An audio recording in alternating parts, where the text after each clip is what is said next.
So today we've had about actually 28 speakers who participated in this debate. And you were constantly sitting for 3 hours here. Thank you very much. You have heard to everybody. And you have heard to everybody. we've had quite a few suggestions, inputs, and commentary on the bill, which is essentially excise duty. And essentially excise duty, which existed before 2017 under the central government. And it was only for the sake of the compensation cess which was required at the time of introducing GST that Centre gave up its powers to levy excise duty on tobacco and tobacco-related products, that right was given away to the GST so that they will be in a position to collect the compensation cess over those items which were taxed at 28%.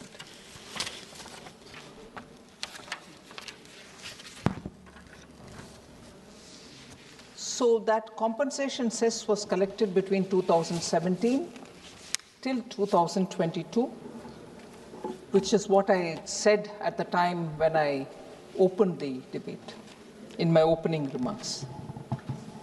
Now, therefore, the compensation cess which was collected till 2022 went in the hands of the states. So it was given off to the states. And by law at that time when GST was introduced, compensation cess was to be collected for 5 full years, and it came to an end in 2022. But after 2022, it is still being collected because after proper legal consultation, the GST Council took a call that during the COVID years, we couldn't collect the revenue required and couldn't collect particularly the compensation cess which is levied on items which were at 28% rate. We couldn't compensate the states, which was a promise given under the GST. So, taking legal opinion, it was extended to such a period. Of course, the outer limit was fixed for March 2026, but it was extended to such a period till when it had to be collected for returning the loan which was taken for paying the states. So essentially here, what was there before 2017, what was conceded by the Centre for the Centre for the GST Council to collect the compensation cess, at the end of compensation cess is being naturally reverted to the Centre. This is not a new law. This is not an additional tax. This is not something which the Centre is taking away. There was quite a lot of observation made by several honourable members that it is a cess. This is not a cess. This is excise duty. It existed before GST. It's come back to the Centre because Centre gave it away at that time for collecting compensation cess. Now it's reverting back to the Centre, and I will get into the details when I answer some particular members' questions. It is coming back to the Centre to be collected as excise duty, which will go to the divisible pool. It is going to be redistributed again at the 41%, which has to go to the states. So this is not a cess. When a cess comes, I'll stand up to say that is cess. This is not.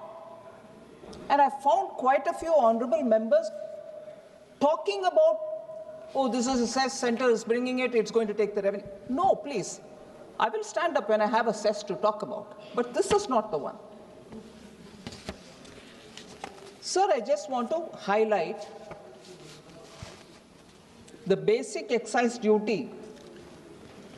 Even after the introduction of GST, because that head of account was being maintained, was brought to the minimum most level, and then now it's going back. Even during GST, when that minimum most level of excise was being collected,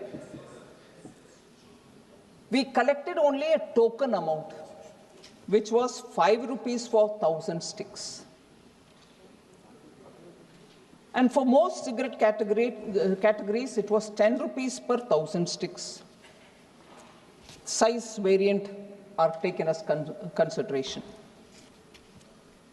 In practical term, it meant that the excise component per stick was a fraction of 1 paisa.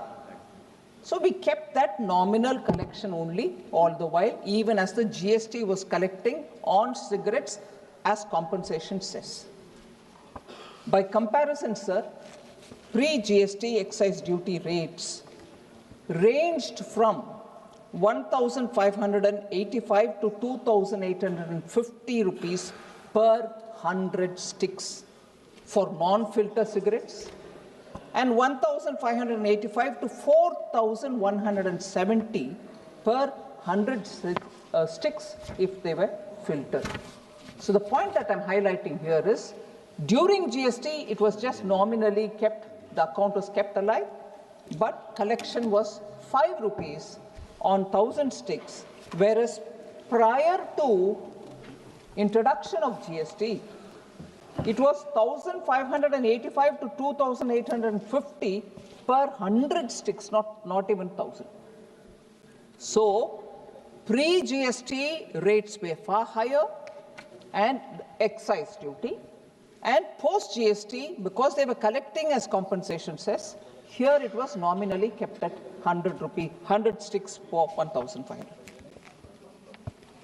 But even after the GST had come in, compensation cess rates remained unchanged from July 2017 to 2024.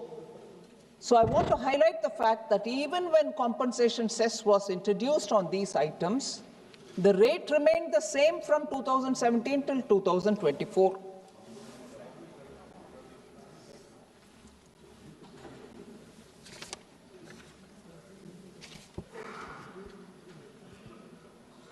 So normally, World Health Organization, when it gives some reports, it comments on situations prevailing in different countries.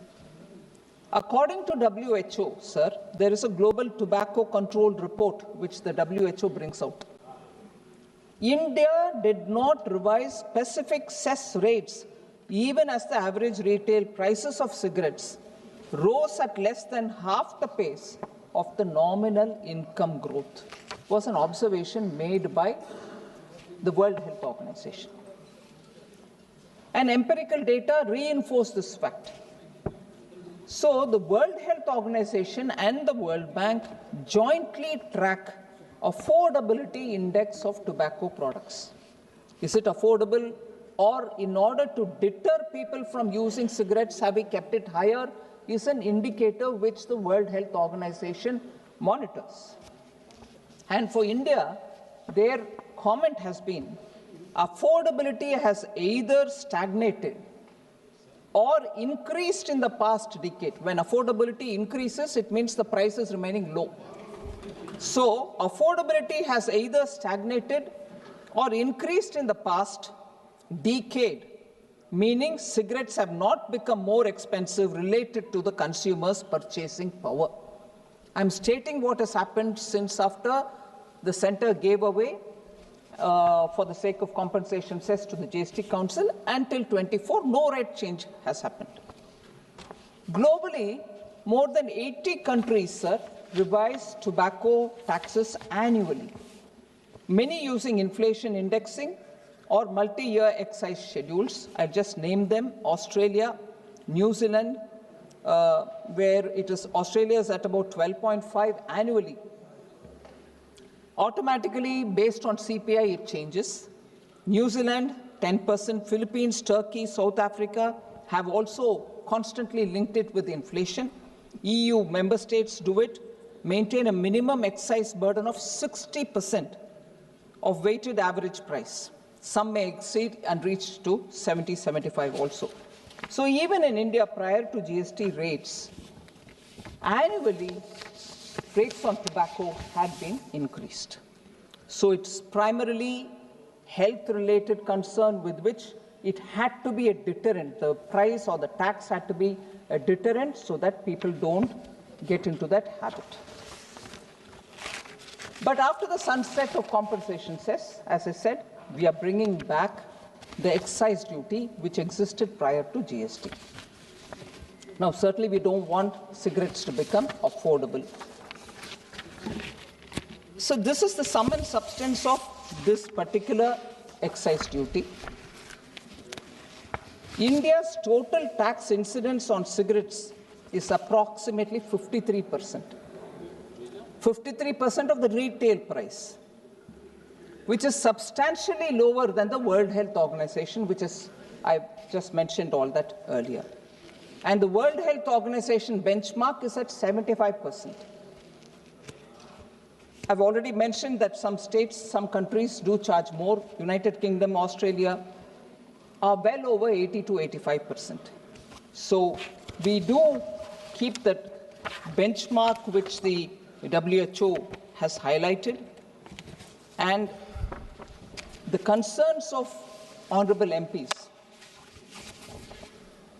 Some have said you're going to impose this tax, as a result of which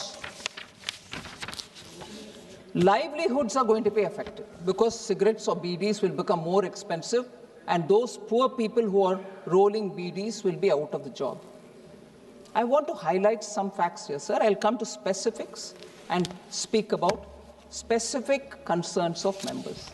I'll now go to addressing some of the concerns which honorable members have raised. So first of all, farmers. Tobacco growing farmers will have to be weaned away from growing tobacco into doing other alternative crops. There has been efforts earlier. Efforts continue under Prime Minister Modi's government. Farmers are constantly being told how unhealthy it is to cultivate tobacco, and I will highlight that specifically what efforts are being taken. So government schemes under Ministry of Agriculture and Farmers' Welfare, such as crop diversification program under the Rashtriya Krishi Vikas Yojana, has 10 major tobacco growing states being covered since 2015-16. I'm not going earlier. There were schemes even earlier. I'm not denying efforts have been there for some time now, decades now. Farmers are encouraged to shift to alternative crops. Which are those 10 states? Andhra Pradesh, Bihar, Gujarat, Karnataka, Maharashtra, Odisha, Tamil Nadu, Telangana, Uttar Pradesh, and West Bengal.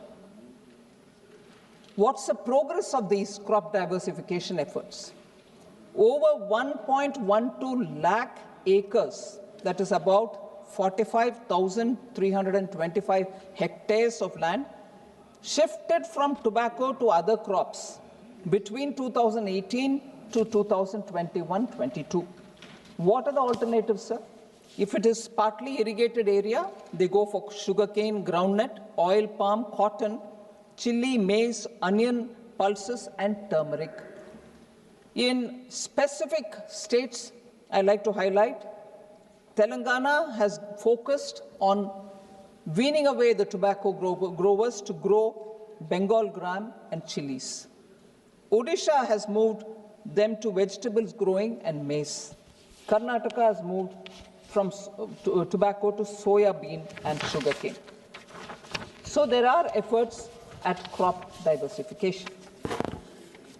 So I must thank Dr. Kalanidhi Veeraswamy because he, as a doctor, has actually said how injurious it is to the health of the smokers and they shouldn't really be doing it. I appreciate him for sharing his professional धन्यवाद तो दो, thank you तो. experience. अरे thank you बोलना मना है. I didn't know he was a smoker. So sir, सब लोग बोल रहे हैं कि उनको भी कह दो कि वो स्मोक ना करें। मुझे पहले से मालूम नहीं था कि वो स्मोक करते हैं, मगर अगर करते हैं ज़रूर उनका ही जो गुड विशेस और एडवाइस था बाकी सबके लिए, वो भी वो अपना पालन करेंगे, ऐसे मेरी उम्मीद है। आप संसद सदस्यों को Sir, so this excise, as I said earlier, is not a cess. It's a duty. It goes into divisible pool. Dr. Kalanidhi did speak about it. I want to say this collection will go into the divisible pool, and therefore the 41% will be reaching the states. Although there is one or two points on which I have thanked and appreciated his concern, sir. There's one point on which I want to correct Dr. Kalanidhi. Raise devolution to 50%. इसको तमिल में जवाब दे दो आप एक बार। तमिल में दूं sir? Sir आपके आदेश को पालन करना ही पड़ेगा सर। सर மாநிலங்களுக்கு கொடுக்கக்கூடிய நிதி 50% உயர்த்த வேண்டும் என்று கோரிக்கை வைக்கப்பட்டது. அந்த கோரிக்கை ஃபினான்ஸ் கமிஷனுக்கு வைக்கப்பட வேண்டிய கோரிக்கை எங்க கிட்ட வைக்க கூடாது. So first of all I want to say that request which Dr. Kalanidhi said states should get 50% of all the devolvable taxable amount is something which the Finance Commission will have to address, and I'm sure he and his government would have said. अभी क्या है, संसद के अंदर ये व्यवस्था की है कि कोई भी भाषा बोलने के बाद सिमिल्टेनियसली अनुवाद हो जाता है। इसलिए दिक्कत नहीं। आप पहले क्या है, वो ऑलरेडी जेनरसली बोल रहे हैं, मैं अंग्रेजी समझता हूँ इसीलिए you don't have to speak in Tamil, मगर ये मौका मुझे तमिल में भाषण देने का भी मिलता है, इसीलिए I want to speak. Sir I also want to say sir, other than what the Finance Commission has said to devolve, actually Prime Minister Modi, because he's been a chief minister, he understands the states and their difficulties. After COVID, had asked us to create a capital fund which can be given to the states as good as a grant, but it is called a loan, 50 years interest-free, and all states have utilized it. I want to say the total amount as things stand, from 2020 till today, 4.24 lakh crores have gone to the states, interest-free 50-year loan. Finance Commission didn't ask us to do that. We have done that. So we'll keep the state's interests in mind, sir, and no state gets lesser than what the Finance Commission has ordered us to give them. That also should be on the record. Again, sir, I can't see him here. I'd like to thank Honorable Member Lavu Sri Krishna Devarailu for recognizing the fact that compensation cess regime is come to an end, and therefore this has to move as excise to the center, and that will get devolved to the states. I actually appreciate him for having clearly laid that out, and it'll only support the states and their finances. So there was also the same question of, are you helping the farmers? Are you actually doing concrete things, one to help the farmers, another to really contain purchase of tobacco and tobacco-related products? So there has been a law since 2003, and that actually prohibits tobacco products from being sold to people who are under 18 years of age in 100-yard circumference of any school or any educational institution. But of course, it has to be implemented even more rigorously, because there's a lot of violation and people are complaining about it. I'm sure the health ministry will be talking to states about it, sir. And there are a lot of advertisements. I'm not getting into that detail. Sir, particularly on Bidi, Sri Katir Anand has raised a lot of questions. I'll start with the most important question. You're here. Sir, Honorable Member Katir Anand said you can't impose on Bidi, makers and so on. First, bluntly and upright, I want to say here, there is no change in the tax incidence on Bidi. In fact, GST doesn't provide for items, so 28% was where most of these demerit goods were, on which we put a cess. Now 28% itself has gone away from the consideration in GST. So every item had to move from 28. If it is a demerit good, it had to go to 40. At the time when the GST Council discussed it, consciously Bidi was not taken to 40 because it would have really hurt. Although health consideration warrants it also to be in 40. But from 28, it went to 18. A lot of people questioned us saying, hey, what is this? You've reduced the tax on Bidi. No, we have not reduced. Yes, there I couldn't have taken it to 40 because it would have taken it to higher than what it was earlier. We have taken it to 80, and now when we are bringing it to the excise regime, it will be taxed similar to what it was earlier and not 1 paisa more. So, बहुत सारे Samajwadi party के नेतागण भी उसके ऊपर बात किए कि बीडी वर्कर्स के ऊपर आप टैक्स लगा रहे हो, उनको उनका रोजाना रोजगार क्या होगा, उनके रोजगार के ऊपर कोई असर नहीं पड़ेगा क्योंकि रेट वैसे की वैसे ही है, रेट में कुछ बदलाव नहीं है। अब का रिजीम जो है उसमें जैसे मैंने बताया 28% टैक्स था, उसके ऊपर एनसीसीडी लगाता था, हैंडमेड चार्ज था 1 रुपी हर एक 1000 बीडी के ऊपर, और मशीन मेड है तो 2 रुपया 1000 बीडी यूनिट के ऊपर, और उसके ऊपर बेसिक एक्साइज ड्यूटी जो मैंने बताया नॉमिनल 5 पैसा था, 5 पैसा 1000 बीडी के ऊपर, और अगर मशीन मेड हो तो 10 पैसा 1000 बीडियों के ऊपर। ये है अभी जो प्रिवेलेंट स्कीम है। एक्साइज आने के बाद वो ही रेट होगा क्योंकि जीएसटी अभी 18 हो गए, कम हो गए, और हैंडमेड यूनिट के ऊपर जैसे पहले एनसीसीडी था वो ही रेट है 1 रुपया 1000 यूनिट के ऊपर, अगर हाथ से बनाया हुआ, मशीन से बनाया हुआ तो 2 रुपया 1000 यूनिट के ऊपर, और बेसिक एक्साइज ड्यूटी जो कानून अभी ले आ रहे हैं उसमें 10% होगा बीडी के ऊपर।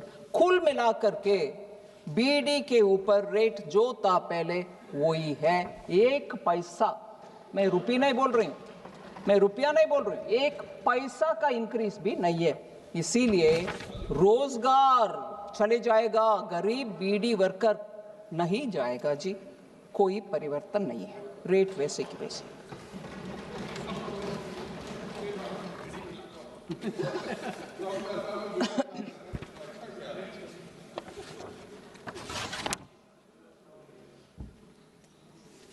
सर, और खतीरानंद जी ये भी कहा कि कानून ले आ रहे हो मगर रूल के, रेगुलेशन के, नोटिफिकेशन के द्वारा रेट बदलते जाता है। नहीं बदलना, मतलब बदलना असंभव है, पार्लियामेंट को छोड़कर में रेट बाहर से बदलना नामुमकिन की बात है। बिना अप्रूवल ऑफ पार्लियामेंट 1 पैसा भी बदलना मुश्किल है, कर भी नहीं सकते कानून है। सो वो होता नहीं है ऐसे, அப்படியெல்லாம் நடக்காதுங்க। இங்க இந்த பார்லிமெண்ட்ல அனுமதி இல்லாம 1 பைசா கூட இன்க்ரீஸ் பண்ண முடியாது, அது ரூல்ஸ் மூலம், நோட்டிஃபிகேஷன் மூலமோ நடக்காது। सर, अगेन बीडी के विषय में बहुत सारे ऑनरेबल मेंबर्स ने बताए, लेबर वेलफेयर स्कीम्स क्या है, उनके ऊपर कुछ कैंसर का दिक्कत है, उनका वो इलाज के लिए कुछ इंतज़ाम है कि नहीं, ये सब। I want to highlight sir, labour welfare scheme का it has 3 components, namely health, scholarships for their children and housing. Healthcare facilities through 10 hospitals and 279 dispensaries are being offered for Bidi workers. Reimbursement of expenditure for specialized treatment bhi hota hai. That's also provided. Cancer, tuberculosis, heart diseases, kidney transplantation. For all this money is given, they are not being charged. Either they are given in advance or they are being reimbursed. Financial assistance for education of children of Bidi workers from class 1 to college or university, ranging from 1,000 rupees to 25,000 rupees per student per annum, depending upon the class in which that student is or the course in which that student is already being provided. Then subsidy of 1.5 lakh rupees per beneficiary for construction of Pakka house is being given under revised integrated housing scheme from 2016. RHS has been now converged with Pradhan Mantri Awas Yojana. So beyond this, there is also the public distribution system, Deen Dayal Antyodaya Yojana, PM Swanidhi, Kaushal Vikas Yojana, Suraksha Bima Yojana, Jeevan Jyoti Bima Yojana. All these will take care of the Bidi workers. I can't see senior member Rama Shankar Rajbhar ji Samajwadi party वो भी बहुत emotionally इस विषय के ऊपर बात किए। मैं उम्मीद करती हूं कि उनके प्रश्न के लिए मैं जवाब भी दे रही हूं और देती हूं।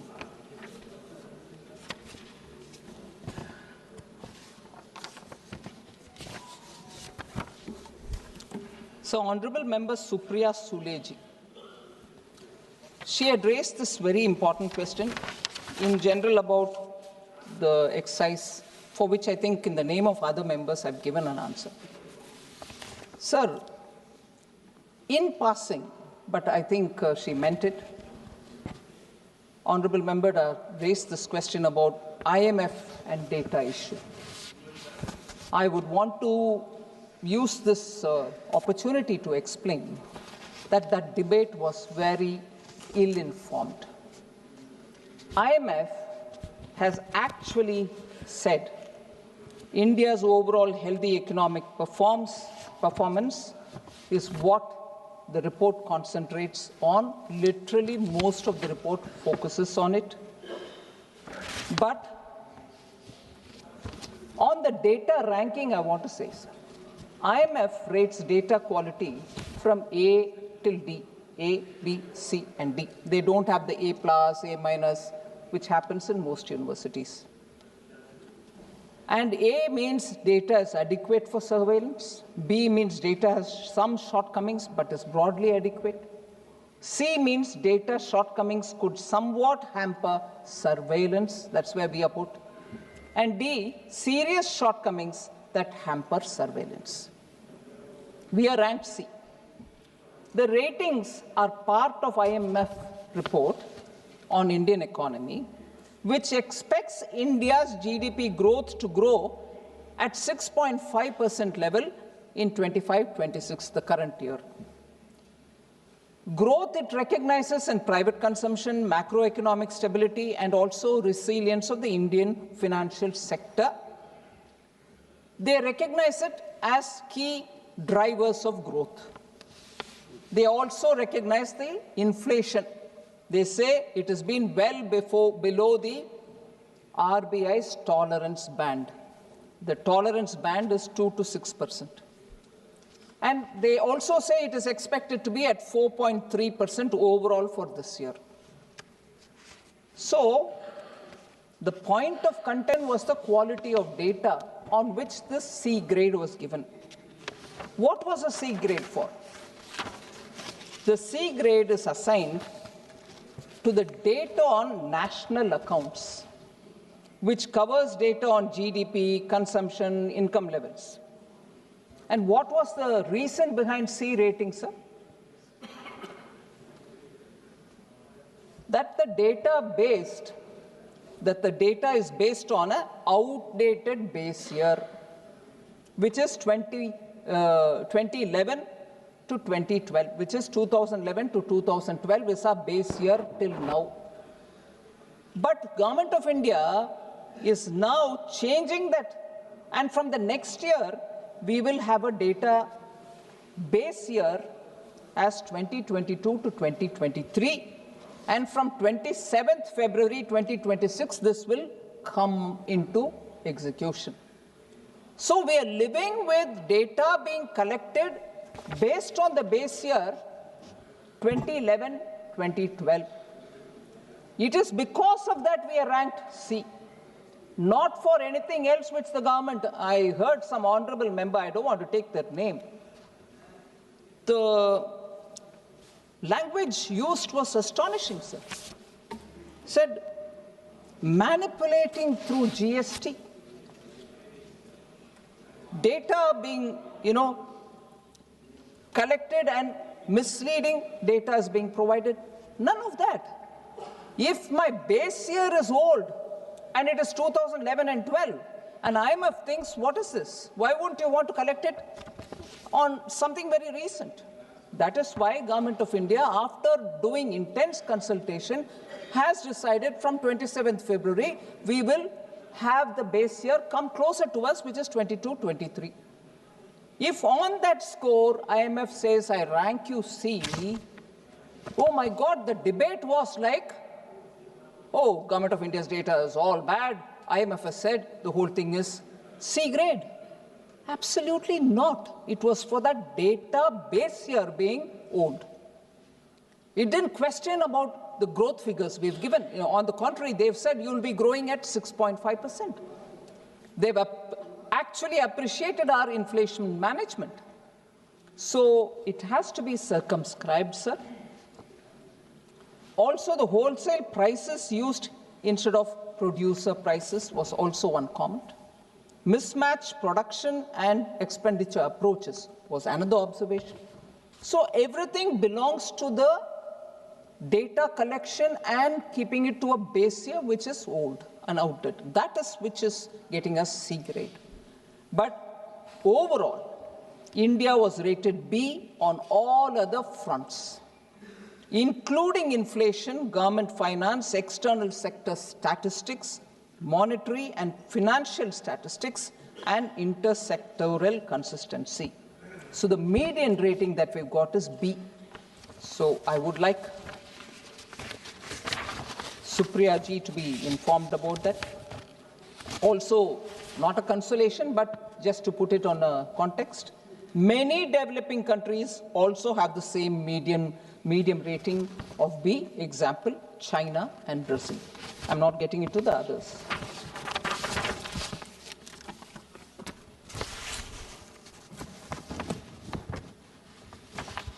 So I can't find the member here, so I wouldn't want to name him, but I will say,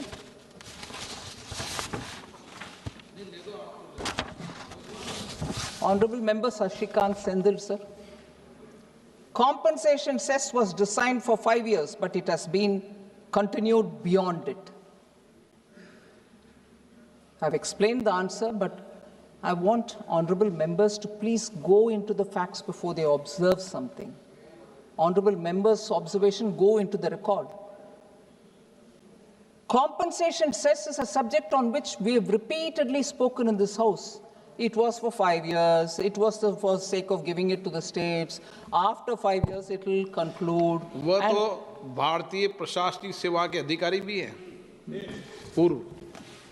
So, sir, another, and on which I have serious objections.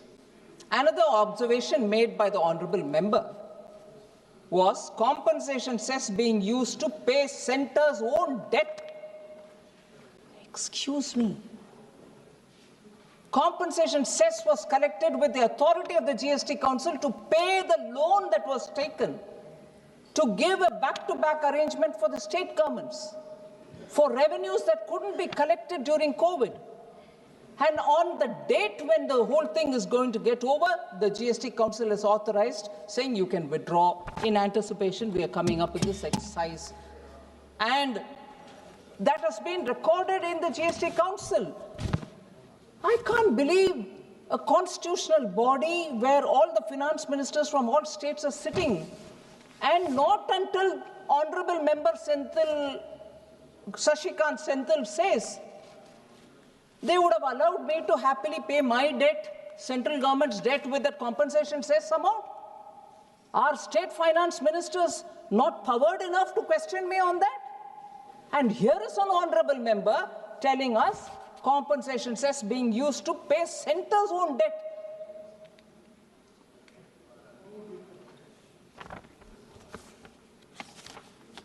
I don't know how to respond, sir. Tamil में This is greatly misleading the Tamil में House. बता दो जो वहाँ संदेश चल जाएगा.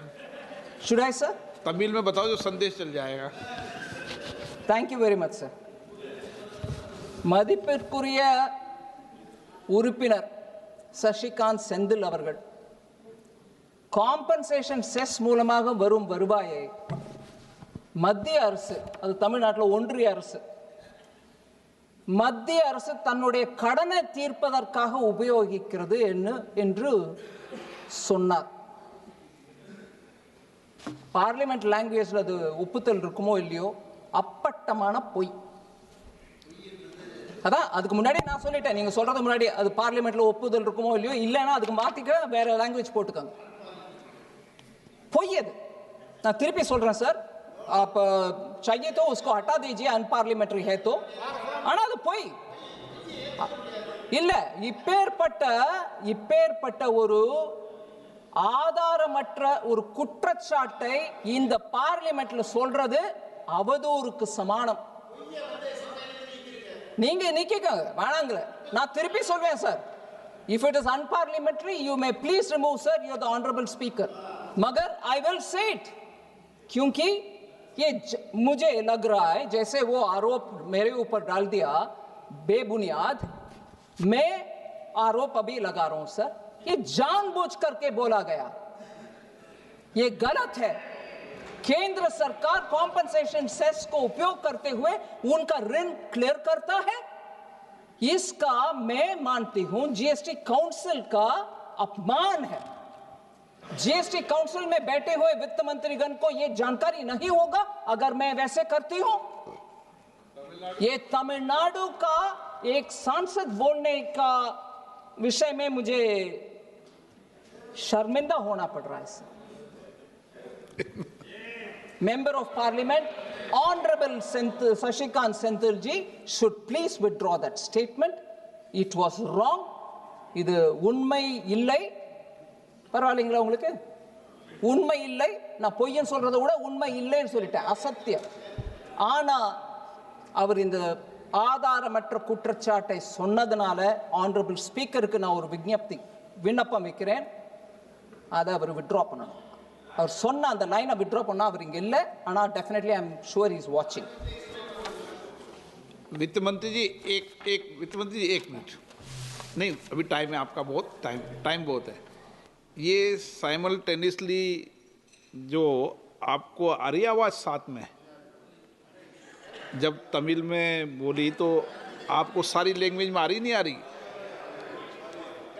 Hindi English सब में आ रही है ना? वो टेस्ट कर रहे हैं हम, इसलिए मैंने आपसे आग्रह किया था कि आप बोलेंगी तो मैं टेस्ट कर लूँ कि सबको आवाज़. ये भी भारत की संसद में नया प्रयोग है ना.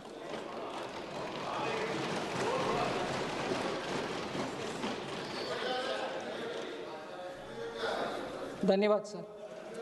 Sir, lastly, many members mentioned it.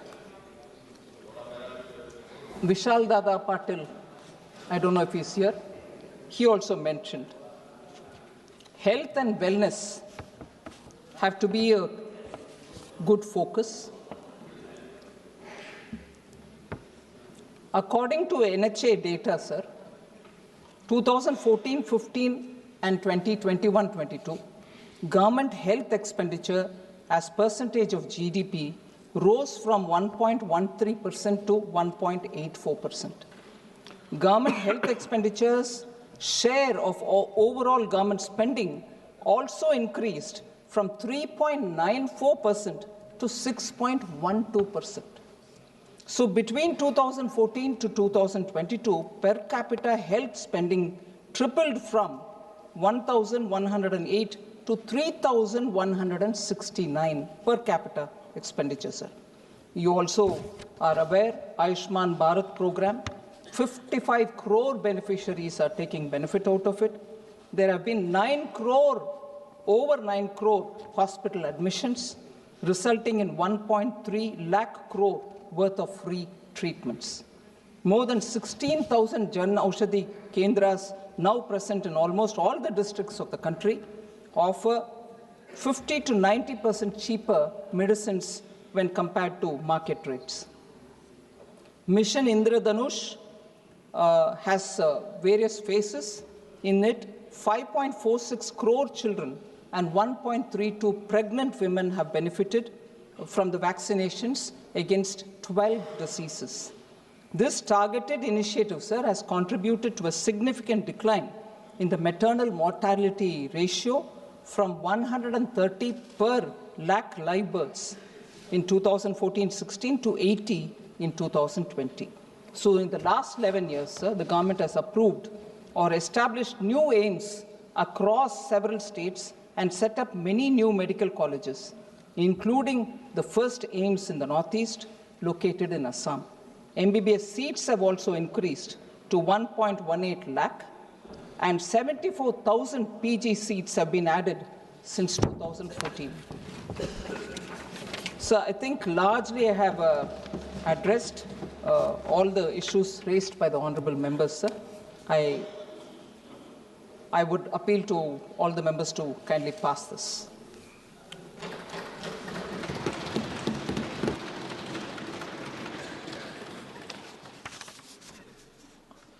कोई को बोलना है, 5 मिनट बाकी है, कोई क्लियरिफिकेशन तो नहीं चाहिए? हाँ, चलो। माननीय अध्यक्ष महोदय, आपका आभारी हूं कि आपने मुझे अपनी बात रखने का अवसर दिया और पूरा सदन, पूरा भारत के प्रबुद्ध लोग चाहते हैं कि नशा मुक्त भारत बने। अभी माननीय मंत्री जी ने अपने भाषण में कहा कि तेलंगाना राज्य में जो तंबाकू की खेती करते थे लोग, उनको ये सुझाव दिया गया है कि तंबाकू खेती ना करके अन्य फसलों करें, उसमें मिर्च आदि बताया। तो मैं आपके माध्यम से चाहूँगा माननीय मंत्री जी से कि पूरे भारत के हर राज्य में जहाँ जहाँ लोग तंबाकू की खेती करते हैं, उनको भी वहाँ कौन सी फसल अच्छी हो सकती है, अगर उनको भी इसमें शामिल किया जाए तो ये बहुत अच्छा होगा। कृषि मंत्री सुझाव देंगे। नहीं, अभी माननीय मंत्री जी ने अपने भाषण में ये बात कही। बस एक मिनट, संजय जायसवाल जी। 6 बज जाएगी जब तक। मैं इस सेंट्रल एक्साइज अमेंडमेंट बिल के समर्थन में खड़ा हुआ हूं।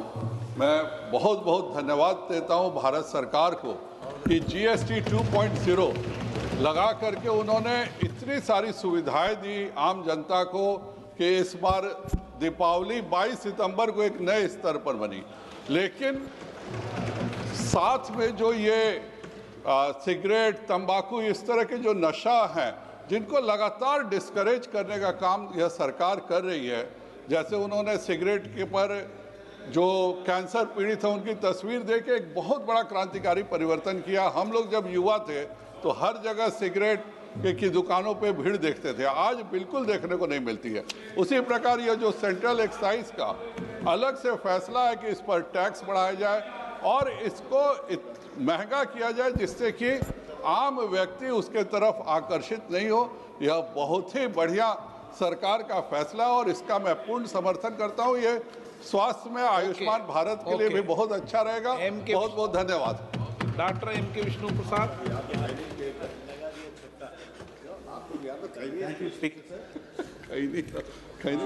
Really appreciate the way our Honorable Finance Minister replied to the doubts that was raised by the members.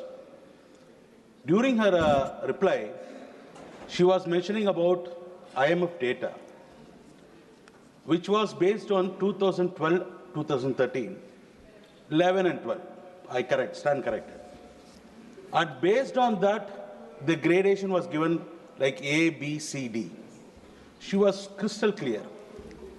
But I would like to know whether is it a part that data available from 2011-12, taken on 2011 and 12, that is taken by the central government? And if so, during this 12 years, was there any initiative by the central government to collect the data for the current situation, so that based on that we can give the gradation? Thank you. जगदापाल जी आप भी बोल लो, 4 घंटे seat पे बैठे हो तो बोल लो।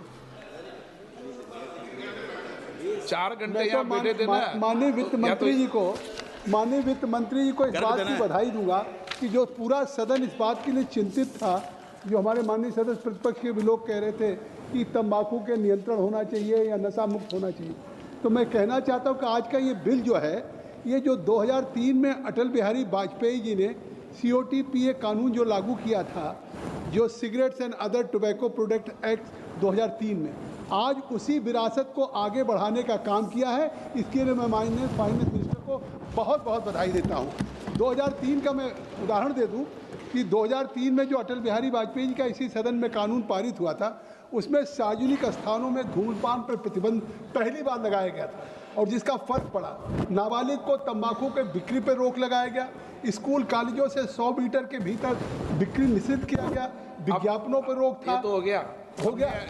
और आगे अगस्त ऋषि ने क्या कहा है, मैं वो भी बता दूं, अगस्त ऋषि का संदर्भ कि जो भारतीय शासन दर्शन है स्वास्थ्य सुरक्षा का, उसमें अगस्त ऋषि ने कहा था कि दर्शन में स्वास्थ्य, विज्ञान, समाज कल्याण इसके एकत्र के प्रतीक माने जाते हैं, और औषध विज्ञान, जड़ी बूटी और ये जो लगाया, ये सेस नहीं है, मतलब सेस आज क्लियर कर दिया माननीय वित्त मंत्री ने कि आज पहले ये सरकार है कि जो भी सभी राज्य के GST में मेंबर, फाइनेंस मिनिस्टर्स के मेंबर हैं, और आज तक जितने फैसले हुए हैं, मैं वित्त मंत्री को बधाई दूंगा कि GST ने सर्वसम्मत से किया है। ये अपने आप में एक बहुत बड़ी बात है, और आज ये फेडरल स्ट्रक्चर को मजबूत करेगा कि ये पैसा जो एक्साइज ड्यूटी लग रही है, ये पैसा राज्यों को जाएगा। इसके लिए मैं धन्यवाद देता हूँ। सदन का समय इस विधेयक के प्रस्ताव को विचार तक बढ़ाया जाता है। माननीय वित्त मंत्री जी, सिर्फ 2 विषय में क्लैरिफिकेशन देना चाहती हूँ सर। माननीय नीरज मोदी जी, विषय उठाया जो मैंने सोचा मेरा जवाब में आ गया है, फिर भी मैं बोलना चाहती हूँ। सिर्फ तेलंगाना में नहीं किए, राष्ट्रीय कृषि विकास योजना जो क्रॉप डाइवर्सिफिकेशन का प्रोग्राम उठाते हैं, वो 10 राज्य में चलाते हैं, इंक्लूसिव उत्तर प्रदेश। सो उन राज्यों में क्या फायदेमंद क्रॉप हो सकता है, वो अपने राज्य के लेवल पर निर्णय होके वो आगे लेके जा रहे हैं। जैसे मैंने ओडिशा के उदाहरण बोले, सब्जियों और ज्वार, कर्नाटका सोयाबीन और शुगर केन, उत्तर प्रदेश उनके स्तर पर जो भी निर्णय करते हैं, उनके तंबाकू किसानों के साथ बात करके वो उसके अनुसार वो चलाते हैं।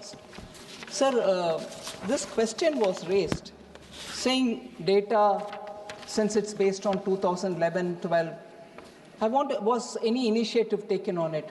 I just want to highlight, sir, rebasing initiative has been taken. Rebasing, matlab, that which was earlier, 11 and 12, 2011-12 is the base year now, to rebase it to some other year, which is now 22-23. The efforts have already commenced last 2 years, 1.5 years. And it is at an advanced stage. That is why I said it is planned to launch the new series with a base year of 22-23 from 27th February 2026. And for the implementation, sir, the rebasing project includes the collection of key data sources using surveys and studies, methodological improvements, and also the assessment of additional data sources.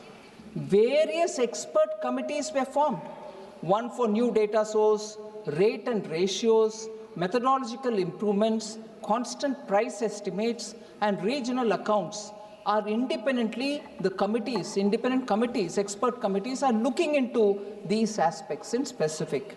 And above all, a discussion paper regarding proposed changes has been put in the public domain for comments as well. All this has been done. And therefore, it is a structured process through which rebasing happens. 1 minute